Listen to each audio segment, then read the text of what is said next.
The first pain that black people must take is to acknowledge that as a collective, they are backward, they are underdeveloped.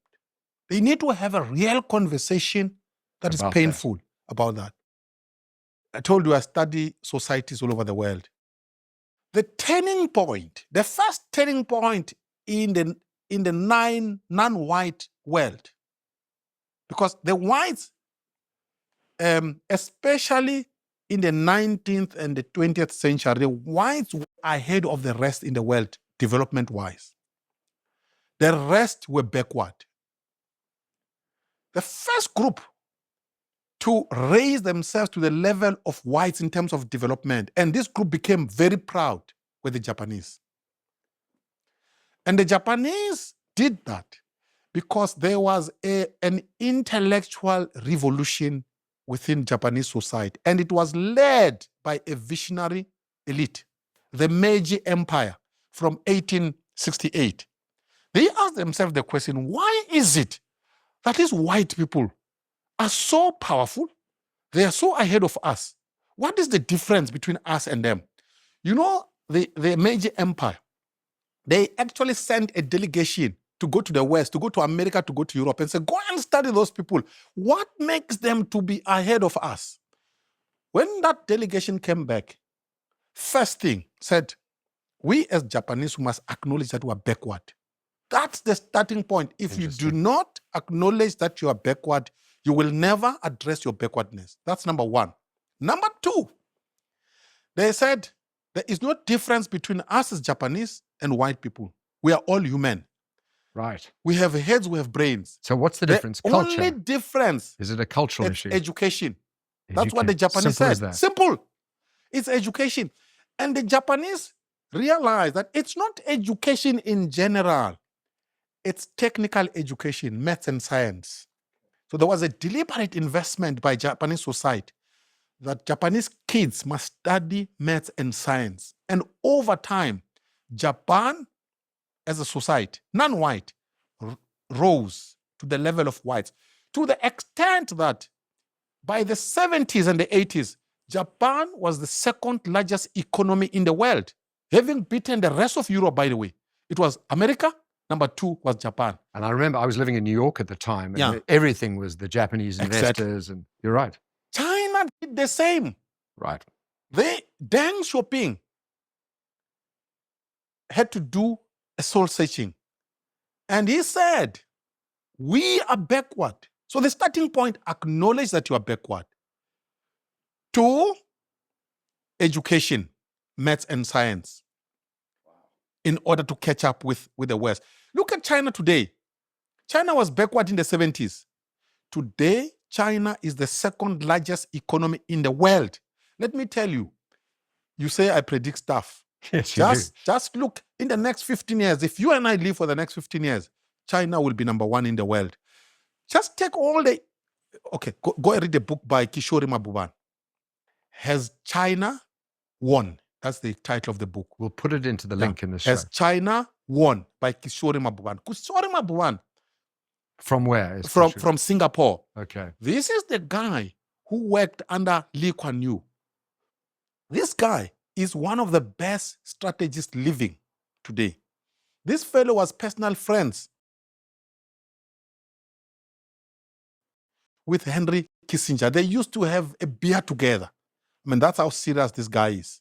The guy studies the world as China won. If you read that book, you will realize all the indicators suggest that China has almost won.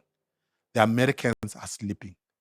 So, black people, if black people want to turn themselves around, firstly, and I say this boldly, they must acknowledge that they are backward. Secondly, they must wake up and adopt maths and science as their national priority. Black kids must study maths and science. 3, they must deal with SATU. The South African Democratic Teachers Union is a counter-revolutionary force destroying the education of the black child. You must do a Margaret Thatcher on SATU. We must clear them out of the way. so that you don't gamble with the future of black children. Let me tell you, if you do what I'm telling you, over time, a period of 20 to 30 years, black people will be ahead of many other groups in the world. That's how others have done so. Go and study East Asia, you will see. But you look at the American applications for business schools and law schools, primarily Asian. The Asians are outperforming in math, science, engineering. It's extraordinary how they've committed themselves to math and science. You're right. Well. Don't go to America, and I'll come back to that. Look here in South Africa, who are the top performers?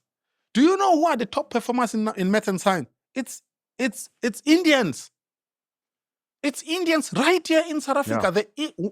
And the Indians are a minority.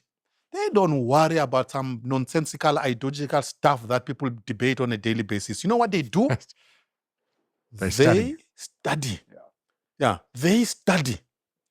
And what does that do? It lifts them above the rest. Black people are busy talking about Umkhonto weSizwe, a backward force.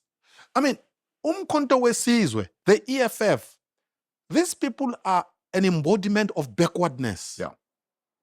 Everything that they're calling for, it's stuff that will drag black people to the Middle Ages. It's not something that will dig black people out of poverty.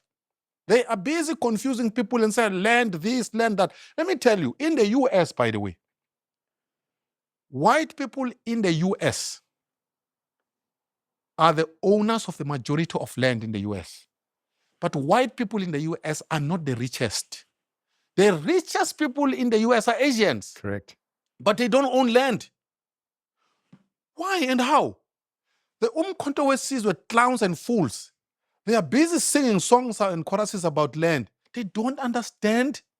That's wealth. Not where the value is. They don't understand. Yeah. They don't. By the way, Mugabe once said, he was interviewed by Dalit Tambo, I remember. He says, no, your people don't want land. Go to Soweto and tell them and say, want land. In fact, the people of Soweto used to call us who come from the rural areas, Abantu Basemaplazini, the people from the farms.